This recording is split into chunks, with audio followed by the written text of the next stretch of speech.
Walt Disney Company just released a teaser trailer for Moana 2, but they hit the headline that they've actually added in 2 additional directors, and it looks like none of them have directing experience. Let's talk about that on That Park Place.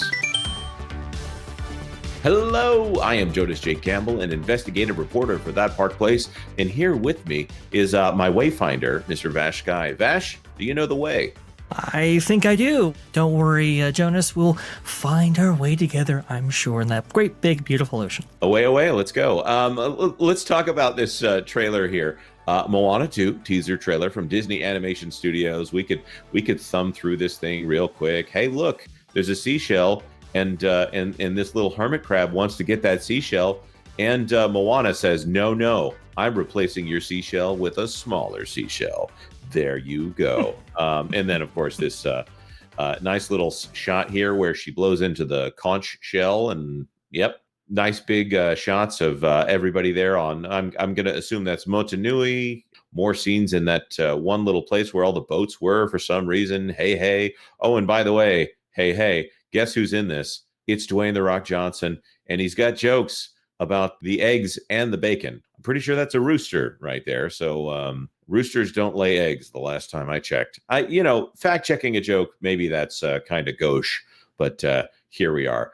Vash, what did you think of the trailer? There are some things I'm encouraged by. Some of the animation looks okay, looks all right. I think the thing that concerns me, though, is that some of the animation doesn't look all that great. Maui specifically, the textures used on him for his skin and so forth look a little bit low res to me. I understand this is a YouTube trailer, compressed and so forth, but it just doesn't look as sharp as it needs to be.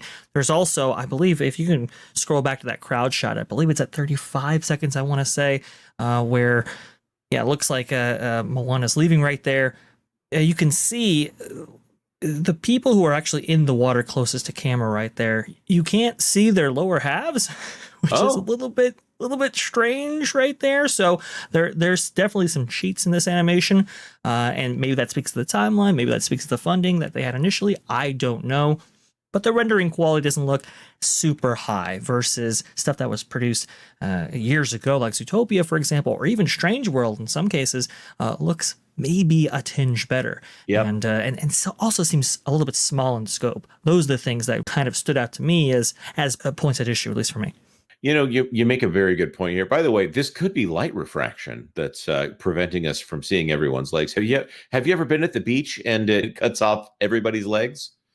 That was a scene from Jaws that I was remembering. I apologize. The thing that I want to talk about here is actually in the trailer here, and you'd be surprised where Disney will leave little bits of information here. Opening only in theaters on November 27th, 2024, Moana 2 reunites Moana and Maui 3 years later for an expansive new voyage. By the way, in 3 years, it looks like the chief lost all of his dark hair, and it might be turning gray now. Interesting. For an expansive new voyage alongside a crew of unlikely seafarers. I do believe that WDW Pro broke a scoop earlier on his channel talking about how it's a band of misfits. Anyways, after receiving an unexpected call from her wayfinding ancestors, Moana must journey to the far seas of Oceania and into dangerous, long-lost waters for an adventure unlike anything she's ever faced. And as I hear it, they've always been at war with Oceania. This is the moment that I want to talk about here. Directed by David Derrick Jr., and we knew that David Derrick Jr. was directing this. He is the head of story for Strange World, which means he's in charge of storyboards. These are the 2 names that are new. Jason Hand and Dana Ledoux Miller are also listed as directors on this production. Of course, most of the other names here are the same as well. Produced by Christina Chen and Yvette Marino. There's a name, Osnat Schurer, I think her name is, that was originally listed as a producer. She has since left the Disney company. She's no longer there. But if we look over here on the full cast and crew, there's the list. It was not a complete list until after the trailer came out. IMDb only listed David G. Derrick. And he is, of course, he's not in Burbank. Vash, do you want to tell people about what's unusual about Moana 2's production? Yeah, this is going to be the first one that I know of that's full production. It's not been entirely in Burbank since I believe Mulan. back in the 90s when that came out. This is actually going to be animated in Vancouver, and this is part of the Vancouver team that you're seeing on screen. That's right. Now that Vancouver studio, it was originally founded in order to do Moana the TV series. There might have been some other projects there beforehand, and David Derrick he did work on the original Moana. He is a Samoan, so he talked about how much that film meant to him. And of course, Disney really likes to hire people from the ethnicity that they're making the story about. So it's not all that surprising for them to do something like this. But Jason Hand, I did a little research into Jason Hand. He was the head of story on Encanto, actually, which came out before Strange World, but it was the Disney company's last big animated hit. It was a streaming hit, but also you can't get We Don't Talk About Bruno out of your head if you happen to live with children who watch that movie. Anyways, I think that he is probably the Burbank equivalent to David G. Derrick and would be running things there. Now, this other person here, Dana Ledoux Miller, she has not worked on a Disney production before, or maybe she has, at least not an animated production. She is the screenwriter of the Moana live action film, which is, of course, starring Dwayne The Rock Johnson and not Auli'i iCravalho. She was the most fascinating one. First of all, I need to say this about all three of these people. None of them have ever directed anything. Yeah, that doesn't inspire much confidence. And look, there are times when this works out. Okay, I think Beauty and the Beast, for example, the animating directing duo as part of that film's release hadn't directed much of anything prior until that film. Interesting enough, so there are times in Disney's history where this works. But again, though, that was kind of a risk. It was a new franchise and so forth. This is a top tier franchise for the Walt Disney Company, and it's literally driving both subscribers and viewership on their premier platform, at least they consider their premier platform, in the form of Disney Plus. Do you necessarily want to entrust one of your most valuable IPs to three people who have necessarily not even directed their own films, live action or otherwise, but in animation specifically?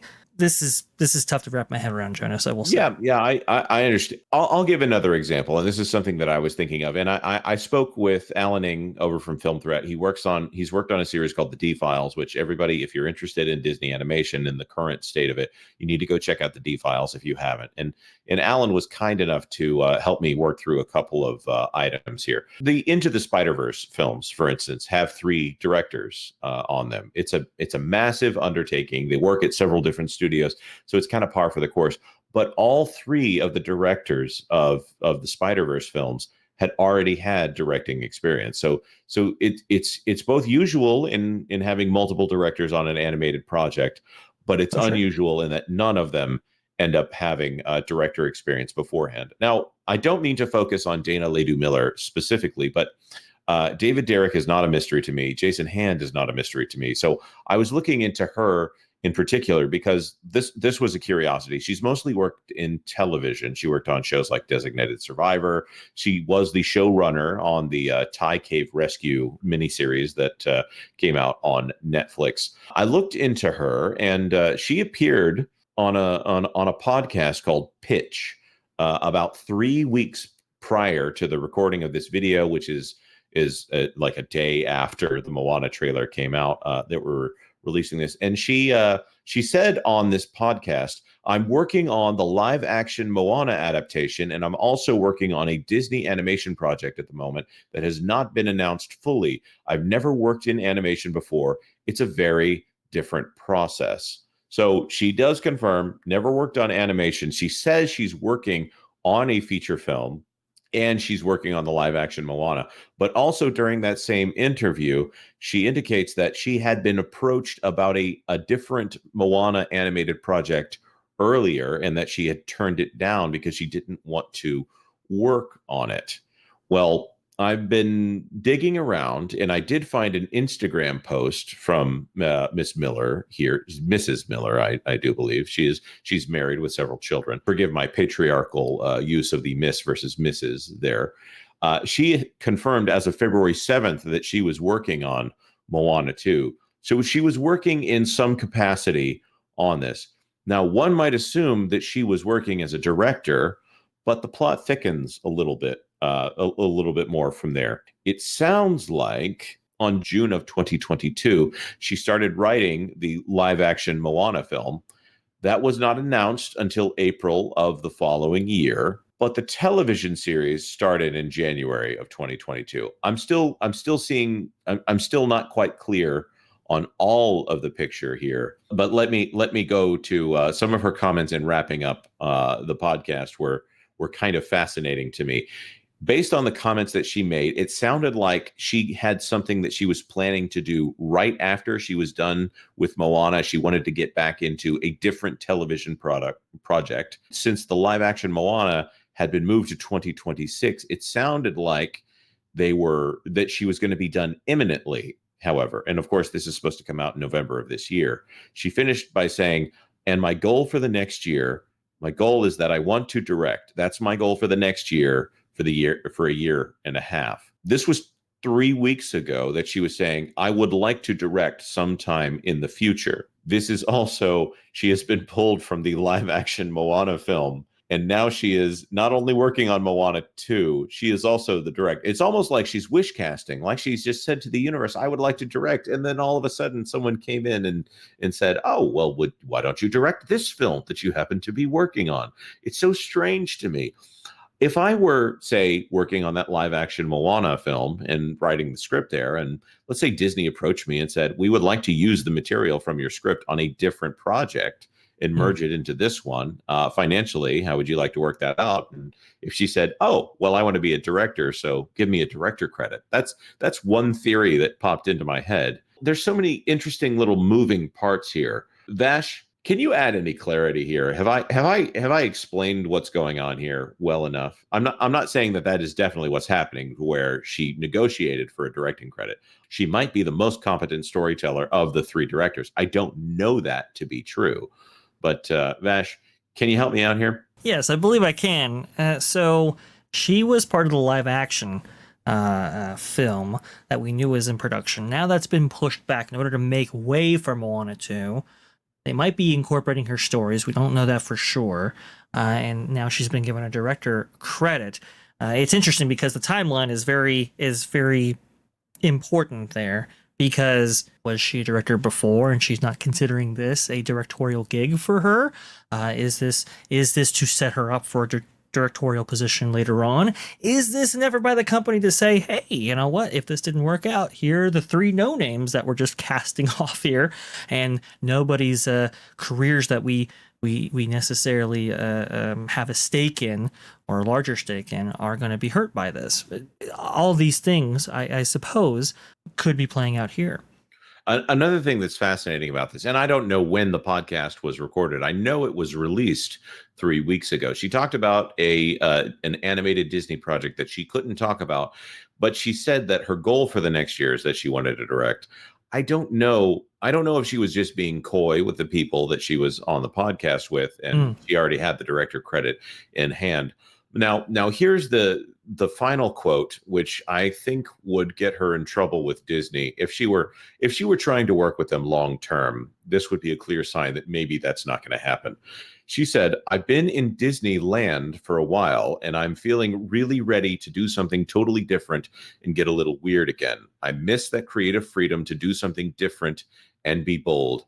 I'm hopeful that the work I'm doing now will give me the space to do something new and fresh.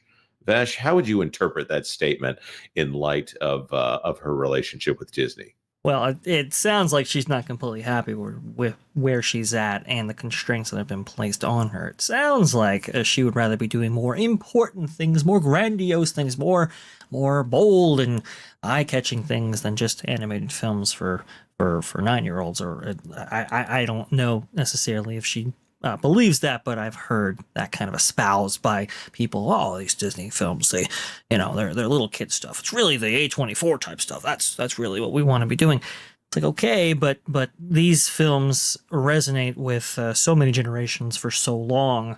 They're these classic animated pieces. And I get it. I understand putting them down, but it sounds like she may be engaging in that practice herself. Yeah, and it's fine to have a career and to try to build your career. Not every step of your career is a destination. Sometimes a step is just that. It's just a step. So I don't hold anything against this particular woman here. By the way, she does have Samoan ancestry. So Disney would be very happy to hire a female Samoan to work on a film like this. That, again, to go back to the idea, and I'm not saying that she didn't earn it or anything like that. I'm just saying that Disney would be especially interested for those business reasons. Now, that being said, we want to throw this to our commenters. Am I reading too much into this? Am I jumping at shadows here, or am I battling windmills, or whatever the phrase is? Let me know your thoughts on this entire situation in the comment section down below. Are you planning to go get a ticket to Moana 2 whenever they come up for pre-sale? Right now, things aren't looking so good for Inside Out 2, but Moana was the biggest show in streaming in 2023. So maybe people are more interested in Moana. And what would have to happen if you're not interested? What would have to happen in order to make you interested? All right, let us know that in the comment section down below. Like this video if you like this video, and consider subscribing to That Park Plays for all the news that should be fun. Thanks for watching That Park Plays News. For more information, consider checking out www.thatparkplace.com. And don't forget to subscribe, share, like, and send this out on your favorite social media accounts.